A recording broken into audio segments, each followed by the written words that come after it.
आपली संघटना ही महाराष्ट्र राज्याची नंबर 1 संघटना आहे आणि त्या संघटनेचा अध्यक्ष एक खंबीर नेतृत्व म्हणजे आदरणीय बापूसाहेब देशमुख यांच्यासारखं खंबीर नेतृत्व आपल्या लोकांना, आपल्या तालुक्याला, आपल्या जिल्ह्याला, आपल्या महाराष्ट्राला आपल्याला आहे.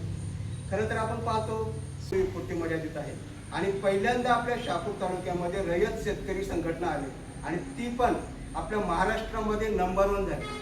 आपल्याला एवढंच करायला पाहिजे की ज्या संघटनेचं नाव आपण ऐकलं पण नव्हतं, परंतु ती संघटना संपूर्ण महाराष्ट्र राज्यामध्ये काम करते. आज आदरणीय बापूसाहेबांचा एकच उद्देश आहे की माझ्या शेतकरी बांधवाचं काम झालं पाहिजे, माझा शेतकरी बांधव कुठल्याही सुविधापासून वंचित राहायला पाहिजेत नाही.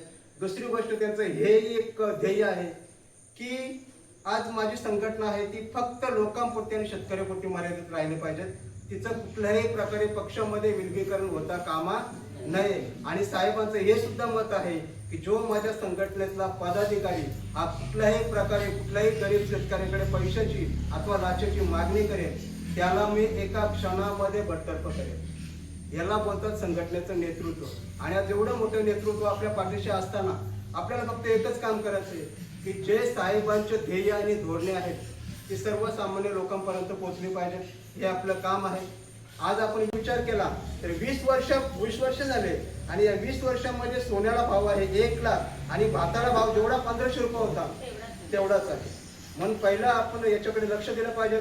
आज आपलं काम आहे प्रत्येक गावामध्ये, प्रत्येक गावातले सदस्य प्रत्येक गावामध्ये जाऊन आपल्याला शेतकऱ्याला सांगणं आहे की बाबा रे, आपल्या भाताला भाव का येत नाही किंवा भाताला भाव का मिळत नाही. म्हणून आपण प्रत्येक गावामध्ये जाऊन बैठका घेतल्या पाहिजे की तुम्ही एक काम करा. आज जर एखादी कंपनी असली त्या कंपनीच्या कर्मचाऱ्यांनी जर आंदोलन केला तर ती कंपनी बंद पडते.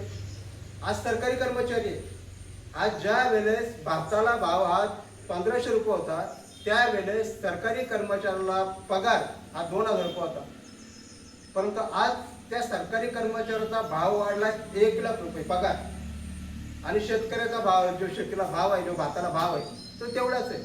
आज जर ते संपावर गेले त्यांना